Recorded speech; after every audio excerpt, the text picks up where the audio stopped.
Chapter 17. You shall not sacrifice to the Lord your God an ox or a sheep in which is a blemish, any defect whatever, for that is an abomination to the Lord your God. If there is found among you within any of your towns that the Lord your God is giving you, a man or woman who does what is evil in the sight of the Lord your God, in transgressing his covenant, and has gone and served other gods and worshipped them, or the sun, or the moon, or any of the host of heaven, which I have forbidden, and it is told you, and you hear of it, then you shall inquire diligently, and if it is true and certain that such an abomination has been done in Israel, then you shall bring out to your gates that man or woman who has done this evil thing, and you shall stone that man or woman to death with stones. On the evidence of 2 witnesses, or of 3 witnesses, the one who is to die shall be put to death. A person shall not be put to death on the evidence of 1 witness. The hand of the witnesses shall be first against him to put him to death, and afterward the hand of all the people. So you shall purge the evil from your midst. If any case arises requiring decision between one kind of homicide and another, one kind of legal right and another, or one kind of assault and another, any case within your towns that is too difficult for you, then you shall arise and go up to the place that the Lord your God will choose.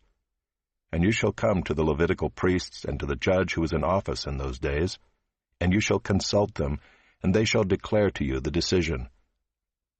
Then you shall do according to what they declare to you from that place that the Lord will choose, and you shall be careful to do according to all that they direct you, according to the instructions that they give you, and according to the decision which they pronounce to you, you shall do. You shall not turn aside from the verdict that they declare to you, either to the right hand or to the left. The man who acts presumptuously by not obeying the priest who stands to minister there before the Lord your God, or the judge, that man shall die. So you shall purge the evil from Israel.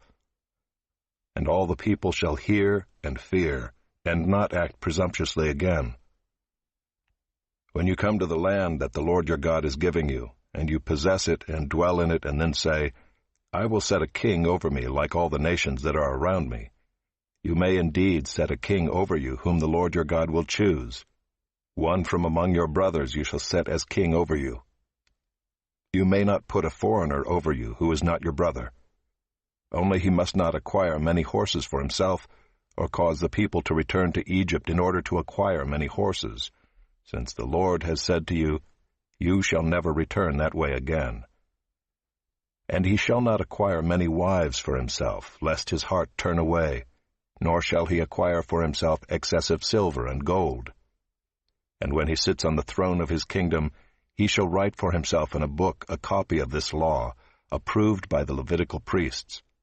And it shall be with him, and he shall read in it all the days of his life, that he may learn to fear the Lord his God by keeping all the words of this law and these statutes and doing them, that his heart may not be lifted up above his brothers, and that he may not turn aside from the commandment, either to the right hand or to the left, so that he may continue long in his kingdom, he and his children in Israel.